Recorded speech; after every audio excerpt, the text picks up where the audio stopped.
அன்பிற்கும் பாசத்திற்கும் உரிய நட்புகளே, உறவுகளே, நான் பெரிதும் மதிக்கின்ற மாமனித சமூகமே, உங்களுக்கு நான் சேவை செய்வதிலேயே எனது தேவைகள் நிறைவு பெறுகிறது. உங்கள் பணியை செய்ய நீங்கள் என்னை நியமனம் செய்வதினால் நானும் எனது இனிய குடும்பமும் நலம் பெறுகிறோம். உங்களுக்கு சேவை செய்து உயிர் வாழும் என்னை பட்டினியாக்கி கொன்று விடாதீர்கள். உங்கள் பணியை செய்ய என்னை நியமித்த உங்களை தவிர எனக்கு வேறு எஜமானர்கள் இல்லை. உறவை மீறிய சொந்தங்கள் உங்களை தவிர எனக்கு வேறு யாரும் இல்லை.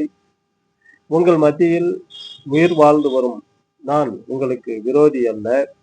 சில சந்தர்ப்பங்களில் நான் உங்களுக்கு எதிராக செயல்படுகின்றேன் என்றால் அது உங்களால் விளைத்த எதிர்வினையின் தாக்கமே ஆகும். நான் தடுக்கி விழுந்தவுடன் விரைந்து வந்து உயிர் தண்ணீர் கொடுக்கும் உங்களை தவிர எனது குடும்ப உறவுகள் ஒன்றும் பெரிதல்ல. மனித இனத்திற்கு ஊறு விளைவிக்கும் எலி போன்ற உயிர்ஜீவிகளை கொல்வது பாவ செயல் என்றால் அதன் இன விருத்தியை வளரவிடாமல் தடுப்பது மனித இனத்திற்கு செய்யும் புண்ணிய செயலாகும்.